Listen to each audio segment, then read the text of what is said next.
recapping all of today's college football, the upsets, the expected, all of it, everything we're going to get covered, all of college football. Then we're going to go over our preview of NFL Week 7's marquee games. We've selected 5 games that we think are the most interesting. We're going to predict them all against the spread. Make sure to like and subscribe. Leave a 5-star rating and review on all the podcasting platforms. And share it with your friends. Now cue the intro.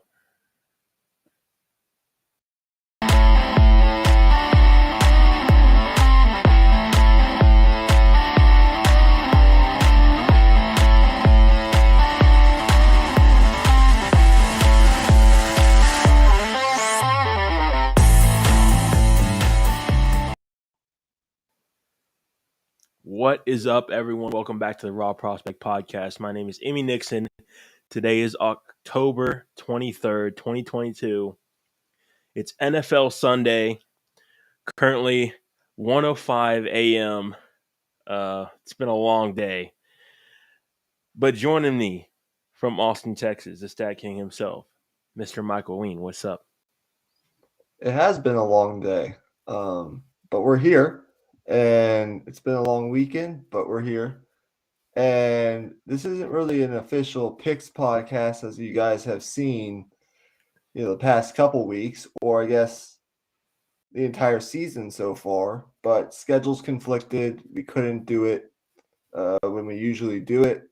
So we're just going to basically just do NFL picks this week. And we're going to give you a recap of today's college football action. Week 8 in college football is done.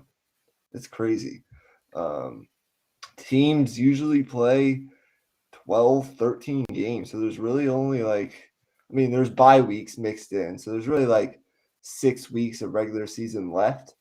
But in reality, teams are only going to be playing 4 or 5 more regular season games. Then we get into conference championships. And we're going to have to start talking about the college football playoff here soon as well. But yeah, I guess we'll just start there. I don't know how much college football you were able to watch today. But I guess we can just start. You want to start with Texas? Do you want to start with the big dogs like Clemson, Ohio Let's start with State? Clemson. I think that's probably one of the most intriguing games of the day. Clemson played Syracuse, a team that I believe came to that game undefeated or with 1 loss, I believe. Undefeated, yeah. A team that not a lot of people are talking about, a solid team. Went into Clemson, led 21-10 at half, and Clemson just seemed to beat themselves throughout that game. I watched most of that second half before I turned on F1 qualifying. But from what I saw, DJ Uiagalelei, if I said that right, I hope I did. This was probably his worst quarterback game of the season. And the good thing for Clemson is they were still able to win despite that. They were able to get the run game going, do other things, get him, outside of the pocket and using his legs a little bit as well.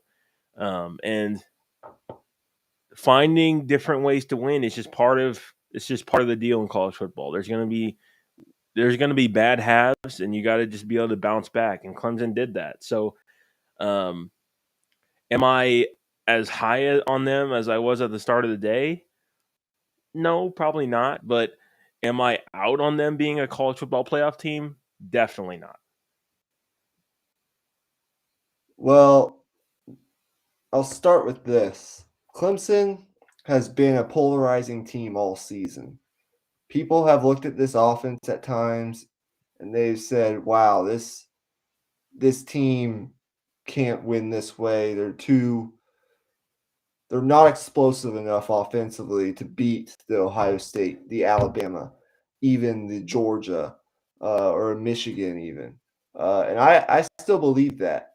But and we've talked a lot about DJU here on this podcast. He had that really good, promising performance a couple weeks ago against Wake Forest on the road, where he sort of willed Clemson to a victory in a game that was high scoring. He had to make plays. He did.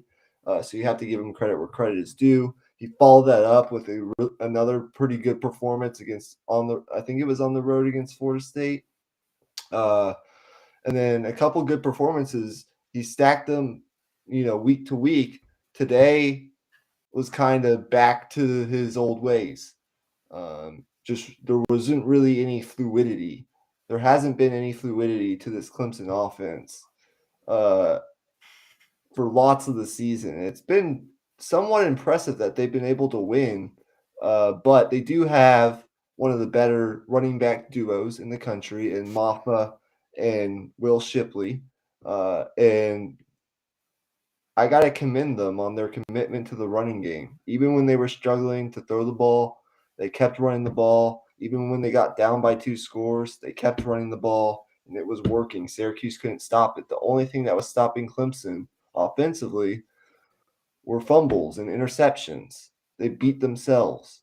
And as you said, we've said it many times on this podcast, you got to be able to win in multiple ways, even when you don't have your A stuff.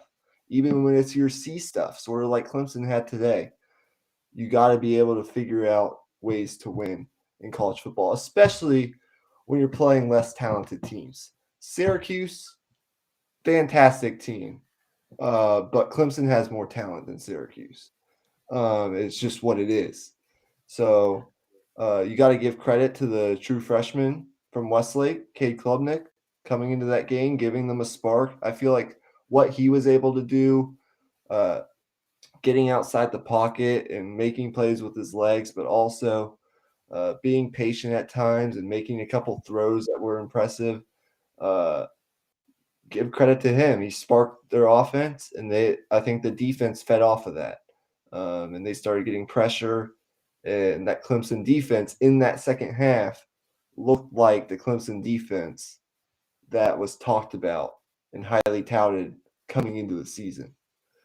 So give credit to Clemson. I mean, 38 straight home victories, 59-1 in the last 60 home games for Clemson. I mean, just think about that. 59-1 in their last 60 home games, 38 straight. That's a new record. It's hard to win there, and they keep winning. You got to give them credit. They might not be a national championship caliber team, but if you look at their schedule and what they have left, they have a bye week. They have Notre Dame coming in after the bye week. They should be able to win that game. And then it's pretty much I'm not going to say an easy path from there. It's all going to depend on who, they face in the ACC championship game.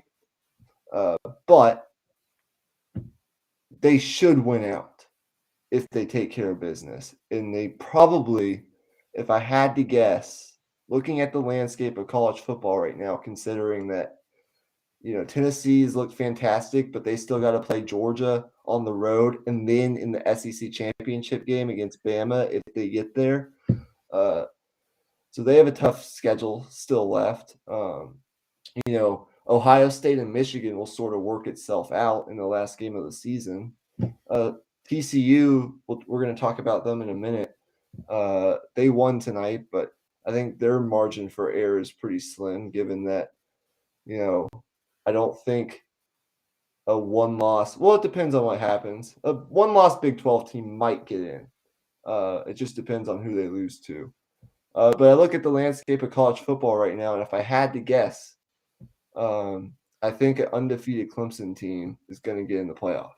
I think that's going to happen. Undefeated conference champion. So, yeah, give credit to them. But I think we should move on. Let's talk about K-State and TCU. K-State got up 28 in that game. Not 28. They got up by 18. I think it was 28-10. I didn't watch a whole lot of it. I watched first of all, I was watching the Phillies beat up on the Padres, and I was watching Penn State have a huge bounce back performance against a good Minnesota team. They hammered them, and they have Ohio State coming to town next week, which is going to be one of the bigger games next week. But TCU, man, I think they have a couple tough games left, and of course they got to get to the Big 12 championship game, which I think they've set themselves up well for.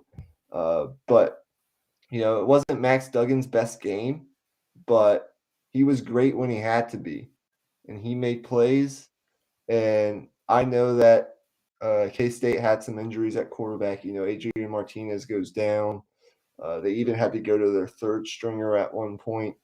But you got to give credit to TCU. I think Sonny Dykes is probably the front runner for Coach of the Year in my eyes. Kansas has fallen off a little bit. They've already won their season, though. But yeah, Kansas has fallen off a little bit. We didn't really expect this from TCU. I think they've set themselves up well to run the table in the regular season. Quarterback has been fantastic. Another game where they got 500 plus yards from scrimmage. High scoring team. They can score when they need to. They have some absolute witches at the wide receiver position. Their wide receiver group is absolutely fantastic. So underrated. Needs to be talked about more. And their defense gets it done. So I think it's time we start putting TCU into that conversation for the college football playoff. And give Sonny Dykes his props. He should, I think at this point, is the favorite for Coach of the Year. Yeah, absolutely. And the other day, I was listening to Joel Klatt's podcast. I would recommend, by the way, if you're a college football fan. And he was talking about Max Duggan's story over the last few years. So basically, long story short, he comes into TCU, pretty highly touted recruit, in line to be the starter. But then COVID happens, and in order for them to play within the pandemic, they had to do testing that they wouldn't have normally done on players. And they found a heart condition where he needed to have surgery. So fast forward to 2 years later, he's still at TCU. He didn't transfer after Gary Patterson left. And he loses the starting job. And then 2 weeks into the year, the starter gets hurt. He goes in, and here we are. He's a Heisman Trophy candidate. I just think the dude's unflappable. I mean, if you think about what he's been through, it's clear. Like, he's like anything the defense throws at him, he knows how to break that down. And that's a testament to his work ethic. And that's also a testament to, as you said, Sonny Dykes coaching, that entire coaching staff, that entire program's culture in general. I think TCU has as great a chance as any to make the college football playoff. I think they clearly control their own destiny, obviously, as any undefeated team would. But most importantly, they can lose a game as long as they win the Big 12. I think that's the biggest thing. Yeah. I just want to take a quick peek at their remaining schedule. So yeah, it's West Virginia on the road.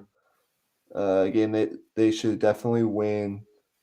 Texas Tech at home, game they should definitely win. I think the game you got to keep your eye on is at Texas on November 12th. That's not going to be easy. It's probably their toughest game left. At Baylor, a team that's been up and down, and then at home against the Iowa State team that struggles to score. So it's the Big 12 slate this year isn't a walk in the park by any stretch of the imagination. If you lose focus for a week or two, you could find yourself losing one or two of those games. But those are a lot of winnable games for this TCU team, and I think they set themselves up damn well to possibly run the table. I want to talk about, I guess, two of the more surprising things that happened today. Texas blowing another double-digit lead doesn't really surprise me. So we'll set that for last. UCLA getting absolutely boat raced by Oregon. something I did not expect to happen. And then also LSU. Nobody's talking about what Brian Kelly is doing right now at LSU. They absolutely, and I think Ole Miss was a little bit overrated. I think we can say that. But man, what did you get to watch any of that LSU Ole Miss game? Yeah, I caught a bit of it. I tuned in the second half. Well, I turned it on the second half. Didn't really tune in much. I saw the score and I was just like, "Whoa!" Um, here's the thing with Ole Miss that I always go back to, and it's nothing to do with their players. I obviously don't watch Ole Miss a lot, so take it with a grain of salt. But the problem I have with them is their offense is very short pass heavy and a little bit. It's very creative, but it's also very simplistic in the fact that they throw a lot of passes behind the line of scrimmage and within, say, 8 yards of the line of scrimmage. They don't really take a ton of deep shots. They really like to work the short passing game. And I just think against teams that have a lot of speed, particularly defensively, they can really take advantage of that and expose that because they can get sideline to sideline and make those plays in the backfield before they even have a chance to really do anything. So, I mean, that's a trend that I've been seeing year over year. I don't know if you've been kind of seeing the same thing, but um, that's kind of my problem with Ole Miss. That's kind of why, until proven otherwise, I've always been kind of low on them, even in years where they've been really good. There's no doubt in my mind that, you know, you can love him or hate him, and I'm really indifferent. I don't really, you know, Yeah. root against or root for Brian Kelly. Some people have harsh feelings towards him for whatever reasons. I don't. I'm sort of indifferent, but there's no doubt that he's one of the best coaches in college football. What he's been doing at LSU, I mean, what he did today just showed sort of in a nutshell why he's one of the best coaches. And it's because he makes adjustments on the fly. He's able to adjust on the fly, something that some coaches cannot do or struggle to do at times. If you look at what happened in today's game, the Rebels came out like the Rebels usually come out, and they were, they took a 14-point lead, 17-3, scoring 2 touchdowns and a field goal in their first 3 drives. But LSU made the necessary adjustments, and they flipped the game on its head. They outscored Ole Miss 42-3 from that point forward. Jaden Daniels continues to play brilliant football at the quarterback position for the Tigers. But it was really their defense that I think made the difference in today. You talked about some of the speed and the athletes that they have on that defense. On Ole Miss's first 3 drives, they gained 211 yards in 24 plays. That's 8.79 yards per play. The remainder of the game, they gained a total of 178 yards on 50 plays. So almost double the plays that they had in their first 3 drives, and they gained less yards by like 30, 3.56 yards per play. The Rebels, they pride themselves on running the ball I can't even talk, 271 yards per game on the ground coming into today. That's the third best rushing attack in the entire country. But LSU shut that down. Uh, Ole Miss, 116 total yards on the ground. Uh, they forced Jackson Dart, a young quarterback, a transfer from USC, to beat them through the air, and he struggled to do that because he's a young quarterback. Sort of like what Oklahoma State did to Texas, force a young quarterback to beat you, and he couldn't. So give credit to LSU, man. They're having a really good year. What are they right now? 6-2. I don't know what the remaining schedule is, I but I think think they that still have to play Alabama. That'll be that interesting. The SEC West is interesting. Oh yeah. I want to look at the standings real fast for the SEC West because I think if LSU were to win out, which isn't going to be easy by any means, but they could still win the SEC West if some things go their way. If I'm not, I gotta get to the Southeastern. Here we go. Yeah, if you look at the standings right now, um, Auburn's sort of out of it. A&M's out of it. They have 3 conference losses. Uh, I think Arkansas is out of it at this point, 3 conference losses. Mississippi State's out of it with 3 conference losses. I think the 3 teams that could maybe still win the SEC West, depending on what happens down the stretch, Alabama, LSU, or Ole Miss. And for LSU, you've set yourself up great because you just beat Ole Miss, so you have that head-to-head tiebreaker. And then I think, if I'm not mistaken, you get Alabama at home. And if you've watched Alabama on the road this year, you can't tell me that's not a winnable game. So I know Alabama is a different team with healthy Bryce Young. I get that.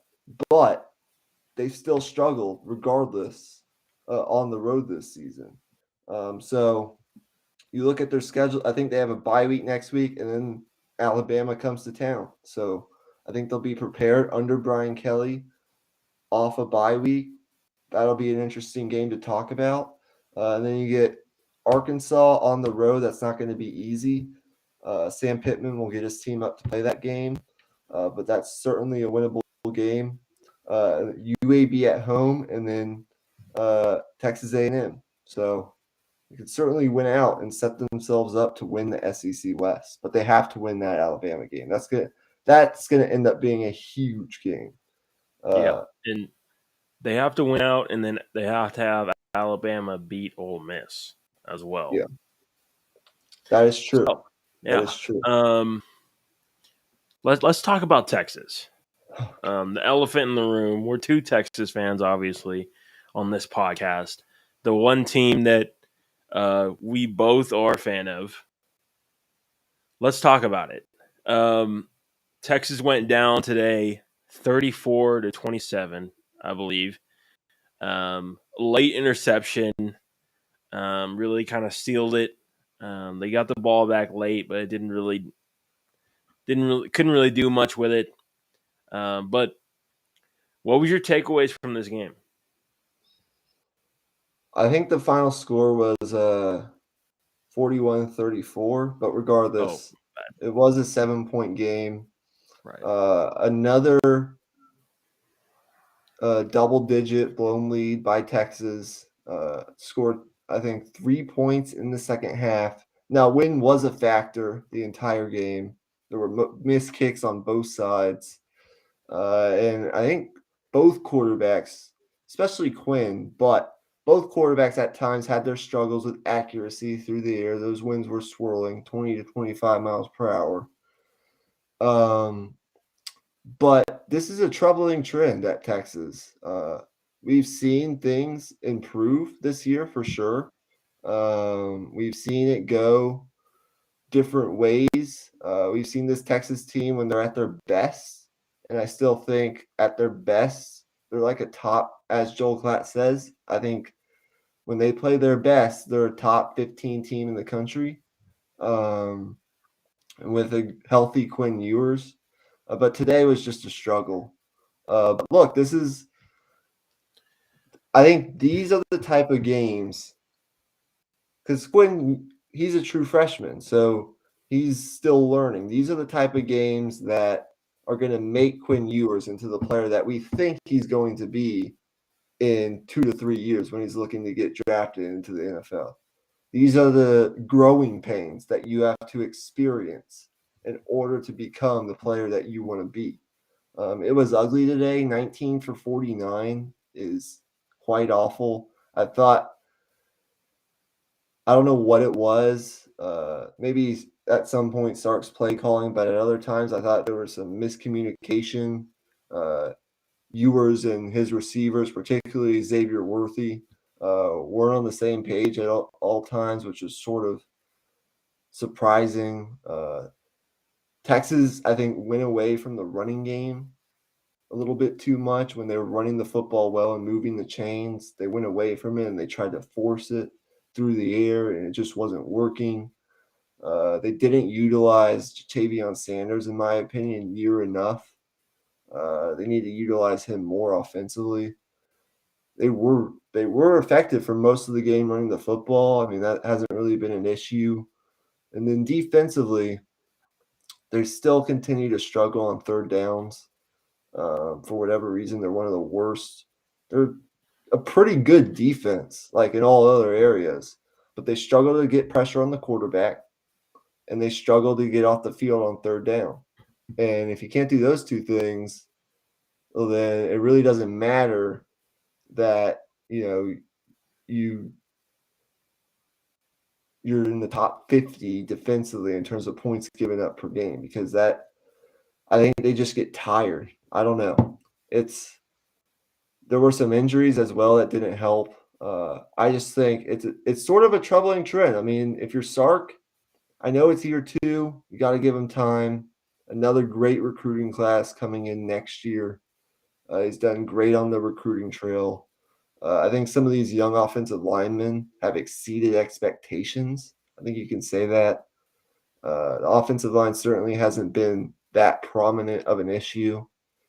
But this is just a growing pains game that I think a lot of people were sort of outside of the Texas fan base circle, whatever you want to call it. I think the national media, I don't know if they were ignoring it, like ignoring that this could happen, but I think people realize like this is still a team that they're a good team, but they're still a team that's a work in progress, and it's going to take some time. But 1-6 in year 2 on the road, 10-10 overall at Texas with 6 blown double-digit leads. I mean, if you're Sark, I don't know. What are your thoughts? It's winning time in Austin right now. Like it's win or be done with it. I mean, I'm not there yet. That was a little bit brash of a statement, but that statement still, holds what it is. I mean, the frustration is there, and it's clear that like this team is far more talented than the record they have right now. I believe they're what 4-3, 5-3, 5-3. 5-3. Um, yeah, I mean, I think you hit the nail on the head with how they got away with from the running game, but I also think the fact that Spencer Sanders played in this game played a huge role as well. Obviously, I think his health was kind of up in the air going in, so um, if I'm looking at it from a Texas coaching staff's standpoint, I don't really know if they knew who they had to prepare for um, in that sense, because I think they may have been preparing for a game where Spencer Sanders didn't play because there was a good chance he wouldn't. But at the end of the day, you got to play the team in front of you, and they just flat out got beat. I mean, Oklahoma State, their defense is legit. They, man, Mike Gundy is probably the most underrated coach in the country, by far. I know I'm kind of all over the place with this game. That's kind of how I am when I talk about my teams. But man, the fact is I really don't know what you do about this. I mean, they did. It's not like they went out and laid a dud and got beat by 40. Like they got beat by a good team. Yeah, they got beat by a very good team. Oklahoma State, I mean, if they can win out and win the conference, they can beat. I mean, their only loss is a double overtime road loss to TCU. Yeah. So they're a very good team, and they should have won last week. And I knew that this wasn't going to be a walk in the park. I mean, going into Stillwater is never a walk in the park. But if you look at Texas, and I can't even remember off the top of my head all the missed opportunities that they had early on in the game to score and put some more distance between themselves and Oklahoma State. I mean, you had you had a blocked punt, another blocked punt that set you up inside the opponent's 30-yard line. You had not a muff punt, but a punt where the receiver touched it and it was a fumble, a loose ball. You recover that, can't score there. You had a missed field goal. You had some other opportunities in the red zone where you didn't convert. I can't remember all of them off the top of my head, but there were so many missed opportunities. And that's usually a theme in these disappointing Texas losses. That I thought, even though as good as Oklahoma State is, I thought at points and times in that game that Texas, with a quarterback that was struggling, was the better football team. But you don't. I mean, the second half struggles offensively for Texas are concerning. You don't stick with the running game when you should. And the defense, I mean, I don't want to blame the defense because I didn't expect the defense to be as good as it is coming into the season. I think they've done a really good job. They've done that they can really do. I mean, they're missing a pass rush and they're not real good on third down, but I think you got to give Gary Patterson and Pete Kwiatkowski credit for what they've done with this defense because it's a lot of the same personnel as last year, and they've gotten a lot better. But I just think there are still some issues that need to be hashed out. And if you're Sark, you need to start winning on the road. You have a bye coming up. I expect Texas fans are expecting you to go in and win that K-State game on the road after the bye week. You need to win that game before you come home and you host TCU. You absolutely have to win that game because if you don't, we don't want to, this can't turn into another spiral into the season funk that we saw last year. You got to, I think. You got to right the ship. I will accept 8-4. I will accept 8-4. Nothing less than 8-4 though.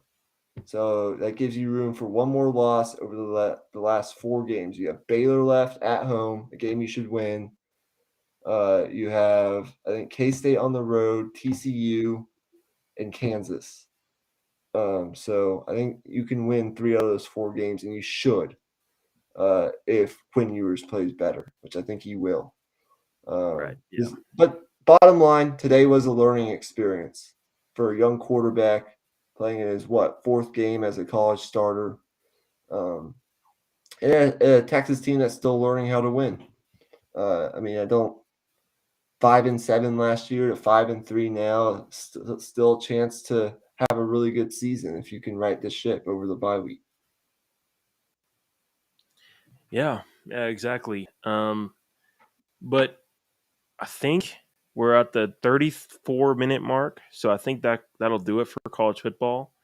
We covered, I think, 4 games.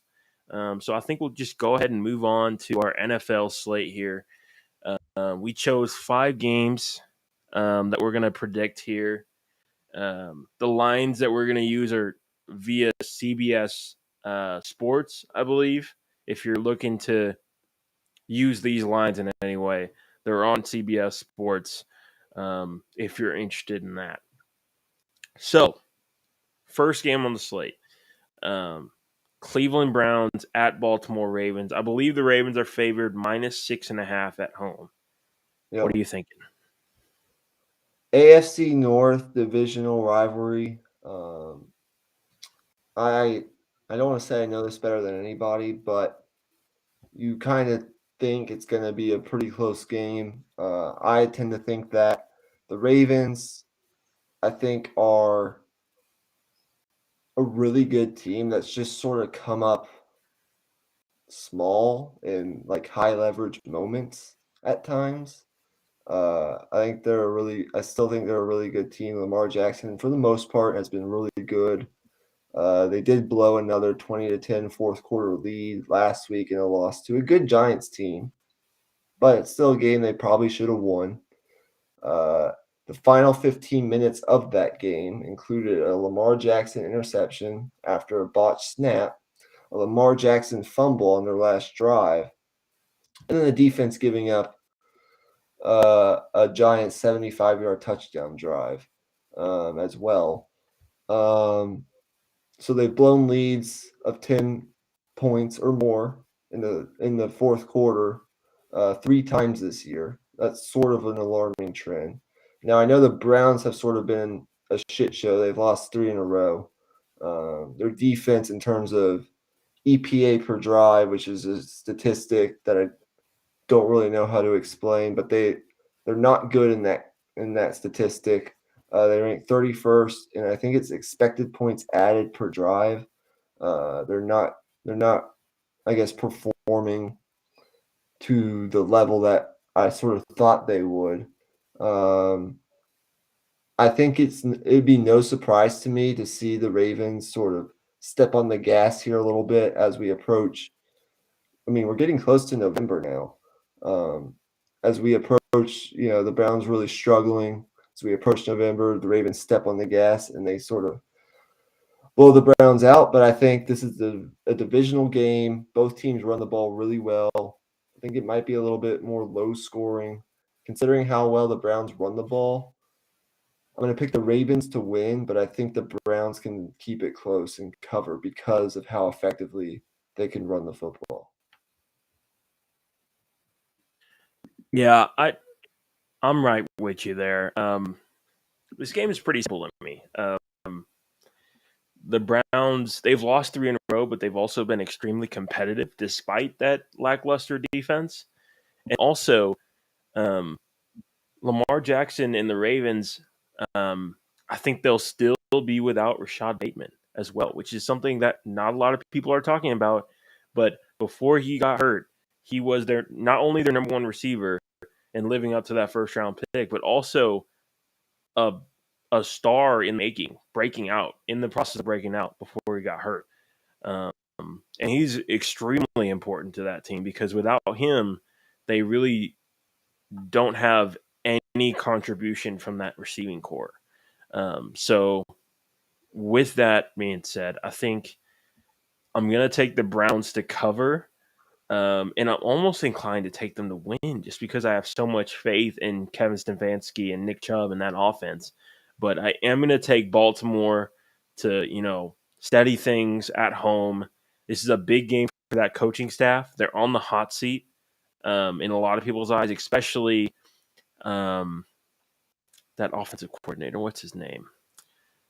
You know who I'm talking about.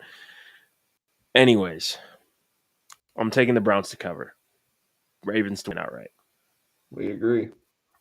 All right. What's our next game? Next game is Giants, Jags, or Giants at Jaguars. Yeah. Jaguars favored -2.5 at home. Currently sitting at 2-4. Giants currently sitting at 5-1. This is really interesting. This is an extremely interesting line. The Jaguars, a lot of people are on that money right now, and I think that's probably why Vegas went in this direction. A lot of people are still looking at the upset here. And I say upset in quotes because technically in Vegas's eyes, it's not an upset, but in the general public's eyes and in the record's eyes, it's an upset. A lot of people are on that with the Jaguars right now simply because this defense they believe is better than what they've shown the past couple of weeks. And Trevor Lawrence has been extremely up and down, and maybe they just think this will be an uptick, I guess. But I mean, the Giants have given me no reason to bet against them at this point, and that's really all it comes down to me. Um, if you look at what the Eagles did to the Jaguars team a few weeks ago now, I mean, in the second half of that game, if you watch that game, I know the Jaguars offense was struggling, but that Eagles offense, they just ran it straight down the Jaguars' throat. So if that Jaguars front doesn't stand up to Saquon Barkley early and they get into that rhythm with their run game and opens up that play action, then that could really spell trouble. And that's really what I see happening here. I'm picking the Giants to cover here and win outright. And I just think Brian Dable will find a way to make the adjustments within the game and pull it out on the road. I agree with you. I'm going to take the Giants to win and cover. I think you put it perfectly when you said the Giants have given us no reason to bet against them. They're 5-1. Brian Dable, in my eyes, right now, probably favored for Coach of the Year. He's doing a really great job. Giants been really effective with Saquon Barkley in that running game. And that's going to be an interesting matchup. The Jags, even with some of their struggles defensively, only surrendering about 90 yards per game on the ground. They're the third best rush defense in the NFL in terms of yards given up per game. So if they can stop the run and put the game squarely on the shoulders of Daniel Jones, we might have a different ball game here. But I think the Giants will run the ball effectively and they'll win this game. They'll get that play action game going. They'll find ways to win like they have been doing past couple of weeks. And they're beating some pretty good teams too in that stretch. Jaguars have lost 18 straight games to NFC opponents. 0-18 against NFC teams since week 6 of 2018. They're 2-16 against the spread in those games. Now, here's the twist. Their last win against an NFC team, can you guess who it was against? It was against the New York Giants. But this is a different New York Giants team, and I think the Giants will find a way to win like they have been doing. Yeah, simple as that. Next game, I don't know which game we actually had next, but I know one of them was Seahawks and Chargers. If you just want to jump to that, but Let's do I don't Colts. know if you have the list Let's in do front of you. Colts. We got to do Colts Titans first. Okay, yeah. So Colts why don't you Titans. give your thoughts on Colts and Titans? The spread on this game is Tennessee at home minus 2.5. Man, yeah, the Tennessee Titans, after a rough start, they've really just gotten back to doing what they do, which is they're the quintessential next man up team. No matter how many injuries they've got, no matter what type of, holes they have in the roster, they just find ways to win. It's a little bit similar to the Giants, except the Titans have done it year over year at this point. We expect this at this point. And another thing with this game, the Titans just have the Colts number. It's hard to explain, but the Titans are just Derrick Henry. Whenever he faces the Colts in his career, his numbers just go straight up. It's just like clockwork at this point. It's guaranteed. So throwing analysis out the window, these two teams know each other so well to where any type of nuance within the game, like nothing between these two teams is going to surprise each other. It's just going to be smash mouth football, and whichever team wins the line of scrimmage is going to win this game. So with that being said, I have to go with the Titans. I'm still not super high on this Colts O line. Um, you know, I'm not high on the Titans O-line either, but I feel like they've shown enough, especially in a running game with Derrick Henry, to be able to have me believe that they'll be able to run the football and control the time of possession in the game. So I'm going with the Titans to cover and win out. Well, Titans to cover and win. Yeah. Yeah, these games, like these divisional AFC South games, always are so hard to predict. I think, last week was surprising. I think the Colts played as well as they probably could have offensively. They had their best week by far. Offensively, Matt Ryan, 389 and 3 touchdowns and a win over the Jaguars. Sort of looked more like the quarterback that the Colts thought they were getting coming into, in the offseason, coming into the year when they traded for him. On the other hand, the Titans, coming off their bye week, they should be ready to play at home. I expect them to win this game and cover the 2.5-point spread. As you said, they sort of have the Colts number, but they've been a perplexing team. According to CBS Sports, and I did not know this until now, they have not scored a single point in the fourth quarter all year. But they've played 5 games and they scored 0 fourth quarter points. And I think they're 3-2, right? Yeah, so they've won 3 games scoring no fourth quarter points. And you think, oh, wow, how did they do that? Well, they've sort of gotten back to what they do, and that's get an early lead and just let Derrick Henry, bleed that clock. So I don't think that's a sustainable trend necessarily. If they do that in this game, we'll have to see. To be honest with you, I haven't watched a whole lot of Titans football or Colts football the past, since the season started.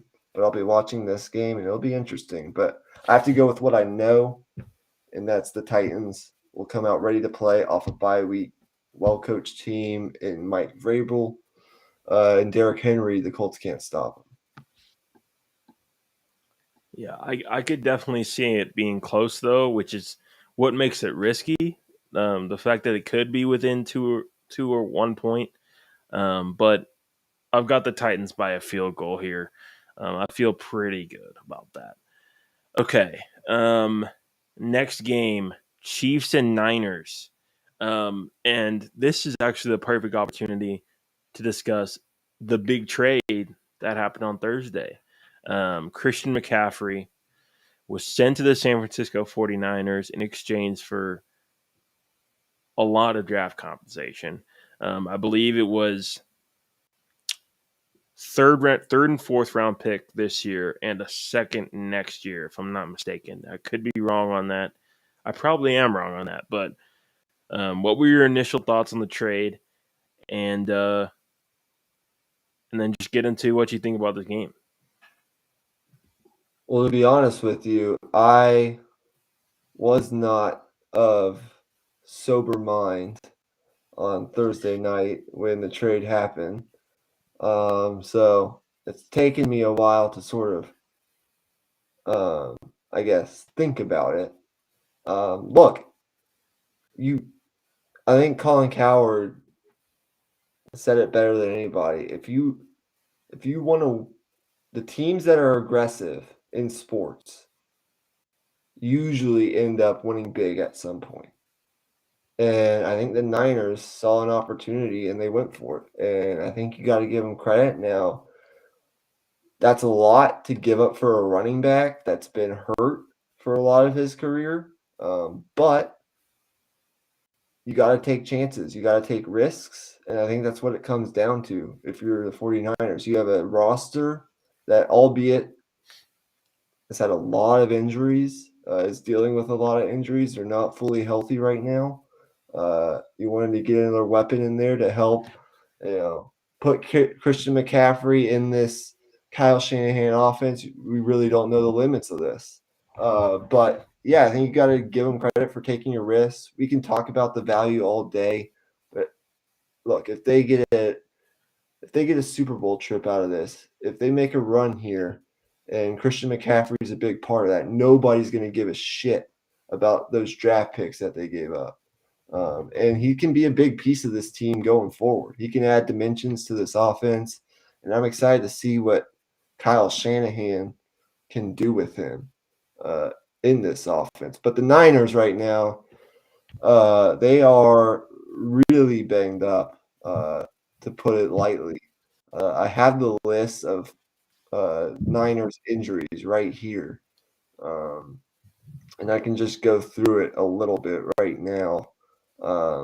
This was from a tweet from one of the 49ers beat reporters on Twitter, Jake Hutchinson. He put out the 49ers injury roundup, and this was, I guess, sometime earlier this week. Trey Lance, we know he's out for the year with that ankle dislocation. Elijah Mitchell, their other running back, MCL sprain. That's an 8-week injury. He's been out since week 1. Tyler Kroft, one of their tight ends, he's been out since week 2 with an MCL sprain. Trent Williams, one of the better left tackles in the league, he's been out with a high ankle sprain since week 4, but he could be back next week. Colton, another offensive lineman with a knee sprain, Colton McKivitz. Mike McGlinchey with a calf injury. And then on defense, we know about Nick Bosa. Javon Kinlaw's been out since week 4. Eric Armstead, he's been out since the second half of week 4. The list goes on and on. Travarius Ward in the secondary, Jason Verrett, Jimmy Ward. I mean, they've been banged up. This is all according to CBS Sports. And the Chiefs, really good offensively. They lost last week, a game that we haven't really talked about or recapped, the Buffalo Bills Chiefs game, one of the bigger games this season. Buffalo made the plays when they needed to. They got over that Kansas City hump, if you will. But the Chiefs, I think they're number 1 in a lot of offensive categories, including EPA per drive and I think touchdowns per drive. They're scoring 29.8 points per game still. They're running the football a lot better than I think they have in years past. And I think just due to some of the 49ers injuries right now, I think the Chiefs will find a way to win this game and cover. But we'll have to see. Yeah, I'm not worried about the Chiefs at all. I'll just touch on that game last week real quick. What we saw last week was just, I mean, you gave up 17 points in, 58 and a half minutes of football against Josh Allen. If that's not a good defensive performance, I don't know what is. And then on the other side of things, that offense is potent, and the Bills, they have the horses to kind of limit what Kansas City does, but not a lot of teams can say the same thing. I feel like normally you could say that about the Niners, but as you mentioned, they're just barraged by injuries. They're completely they have a hand behind their back playing this game, and when you're playing Patrick Mahomes, one of the best QBs ever, I guess it's fair to say that now. I mean, it's hard enough to play him to begin with, so I'm picking the Chiefs here, and I'm going to make it my lock of the week. Okay. All right, our last game. Did you want to talk about the Christian McCaffrey trade at all before we move on? Yeah. I mean, you touched on everything.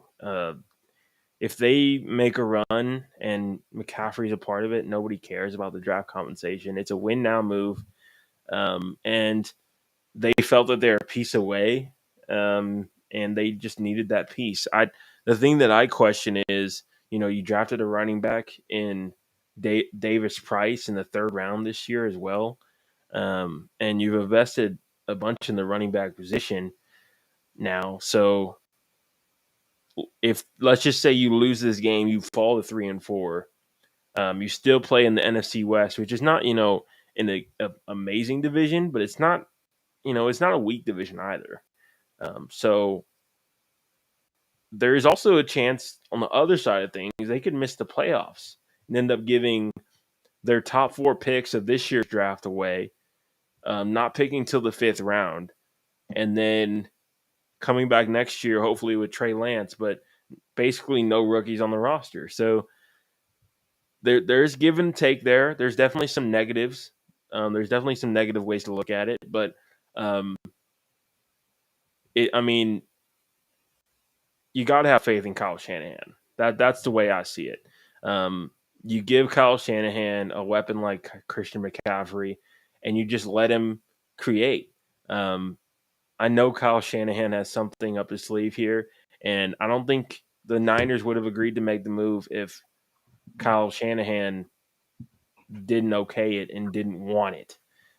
So that's how I feel on it. Moving on, though, I think this is the last game on the slate, I believe, for us. It's going to be, let's see here. It's Chargers Seahawks, but let me just check who's at home. It's going to be the Chargers at home, but of course, the 12s do travel, so that's worth mentioning as well. While I put in this lower third, go ahead and give your thoughts. Well, I think it's Chargers -6. Let me check the spread. 6.5, I believe. 6.5. Okay. At home, but they really don't have much of a home field advantage, I don't think. Not Josh Allen. Justin Herbert has been battling through that rib injury. Still played really good football for the most part. But I mean, we know the Chargers are talented. Are they getting any pieces back? I haven't really checked the injury report. I think they are getting Keenan Allen back. Okay, well, that's going But that is big. But as far as Joey Bosa and some of their other pieces, I'm not entirely sure. I think the Chargers are going to be fine. They got Justin Herbert. They're getting healthy. I think they'll be fine. They've had a tough schedule so far. What are they sitting at right now? Are they 4-2? What is the Chargers? They're 4-2. They've kind of rode the ship here after a shaky start.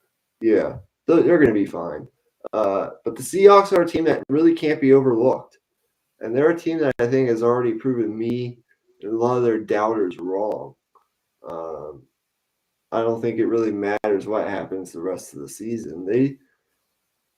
They're getting contributions from a lot of their rookies. I think they hit on a lot of these draft picks, and I think that's why they've been able to have sort of the success that they have. Not only Geno Smith, far exceeding anyone's expectations, which I think he has in terms of his level of play, but I think both tackles that they drafted seem to be hits.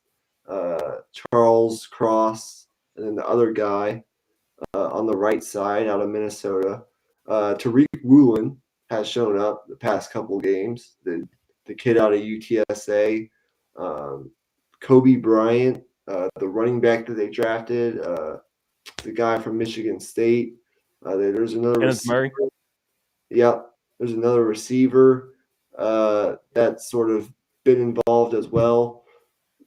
It was one of the better drafts that Seattle's had the past couple of years. That's sort of been my knock on Seattle, is that they haven't drafted particularly well throughout this sort of run that they've had. Even when they had Russell Wilson, they haven't hit on a whole lot of draft picks. It feels like a lot of the other well-run organizations have sort of hit on draft picks more at a higher rate than Seattle. That's just the way it feels like to me. Sort of feels like this team aged a little bit and fell off a little bit at the end of that Russell Wilson era. And it's because they didn't really have that injection of youth. They weren't hitting on a lot of these draft picks. But I think those two tackles have made a huge difference. And that offensive line looks a lot better. They can run the football. I think they can keep this game close. Their defense struggled for a large part of the beginning of the season. This was a Seattle team that scored a ton of points to win its games early on. You look back at that Lions game in particular, and some other games too. But they made some plays last week I think it was in Arizona. It was in Seattle, but it was against Arizona, though. It was against Arizona. Nevertheless, they made some plays that they weren't really making at the beginning of the season. I think I got to take the underdog to cover, but I'm going to pick Justin Herbert, the better team, the better quarterback to win. Yeah, I think the Seahawks have been one of the more interesting stories throughout the NFL season so far. Because not only obviously their offense is overachieved, or not overachieved, they've achieved up to their standard within that locker room, but they've past expectations is a better way to put it.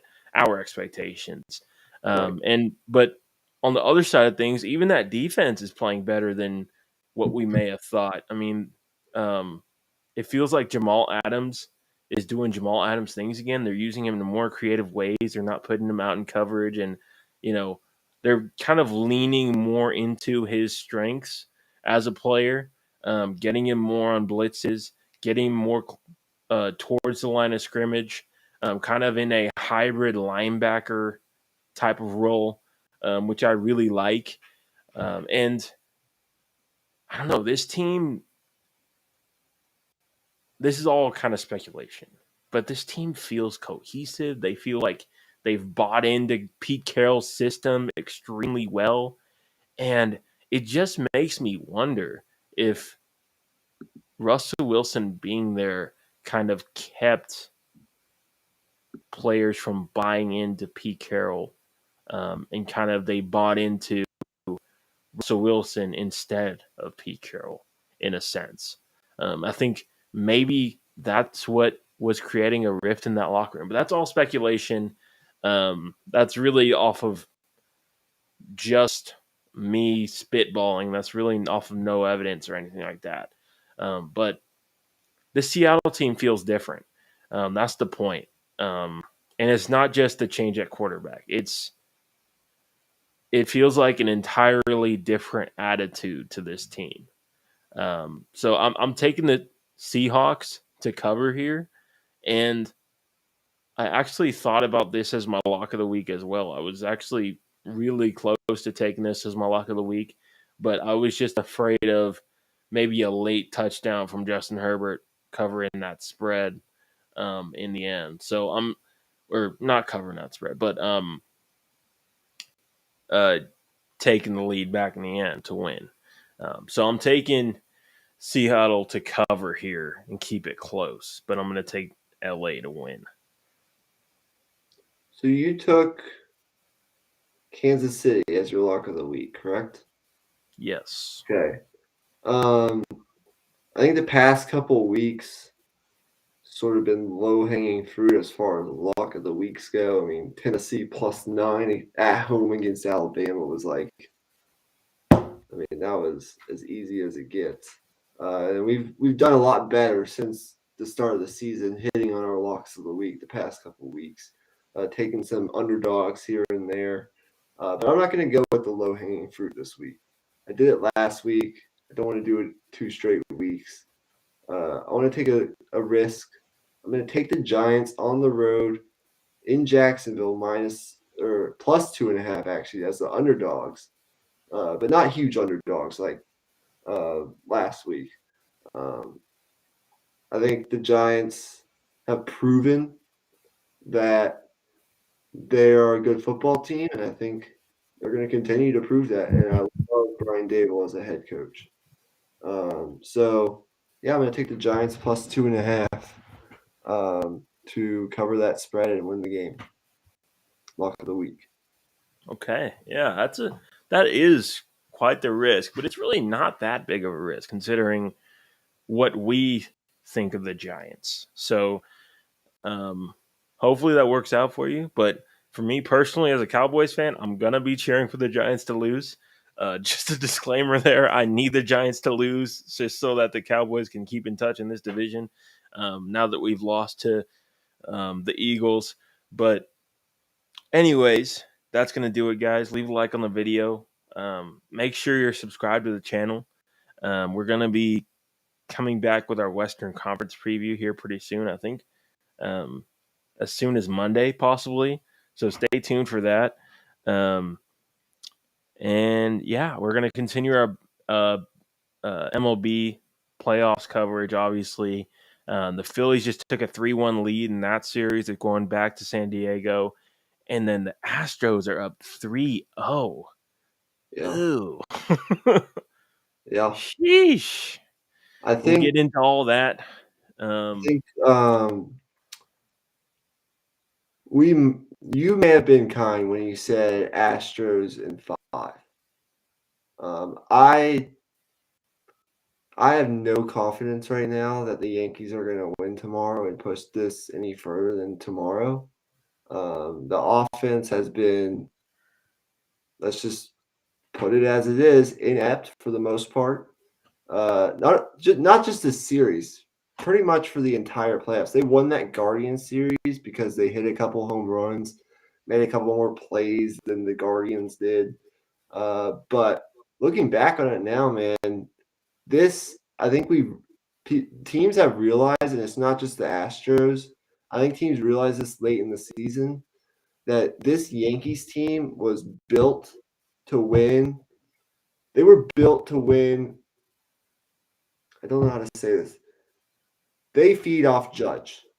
Whatever Judge does, it's Judge, and then it was Judge and whoever else was hot the entire season. It was Aaron Judge producing at a MVP type level, hitting tons of home runs, batting over 300, just doing everything, playing Gold Glove defense in center field, in right field, doing everything. And it was whoever's hot, whether that was Rizzo, whether that was Gleyber Torres, whether that was not even Josh Donaldson, whoever it was, Stanton, whoever. It was Judge and whoever was hot, and it sort of whoever was hot part sort of rotated as the season went on. And I think teams have realized instead of pitching around Judge, just attack Judge, get him out, and then everything else falls apart because nobody can hit outside of Judge when Judge doesn't hit. And it's not even. What are you laughing at? It's not even. I'm just thinking of that when you said just going off of who's hot, I was just thinking of that Mike Tomlin quote. Things are gonna get hot, spicy. Or I don't know. I don't know if that was the exact quote, but you probably know it. But you know what I'm talking about. Anyway, things are gonna get tight. There we go. That's the one. Things are quite tight in the Bronx right now. I'm sure Brian Cashman is quite tight about his prospects of keeping Aaron Judge around in the Bronx. But we'll be talking about all that. Keeping his job too. Well, possibly. I'd like to think that, but I'm not really sure. Seems to me that the Yankees think he's the shit. But we'll talk about all that. That was sort of a post-podcast Yankees tangent. But I guess, just like, if you don't have anything else. Yeah, and by the way, we're all over the place. It's 2:15 a.m. I mean, how can you blame us? Keep an eye out for that Western Conference preview. That'll be up by Monday, probably. I'm pretty sure. Also, our picks podcast. We're going to continue that. This week on our picks podcast, this wasn't really a traditional picks podcast, but once we get back in the swing of things this week, I think we're going to bring back that panic meter segment. It's been 4 weeks now. Like, I think we should bring that back. There would be some different teams on that list. Maybe we can even make it an extended podcast and redo our top 5 power rankings as well. I think that would look a lot different now than it did 4 weeks ago. So yeah, we'll have some other segments mixed in there. And then more NBA talk and baseball talk down the road. And guess what? We have the World Cup coming up here in less than a month now. So maybe we'll start to talk about that pretty soon. But I guess just like the Yankees' chances of maybe even winning a game in this series, and just like the Padres' chances of getting to the World Series, because the Phillies are going to win that series. We are gone. Like the balls Bryce Harper hits. In Bryce Harper's beard we trust.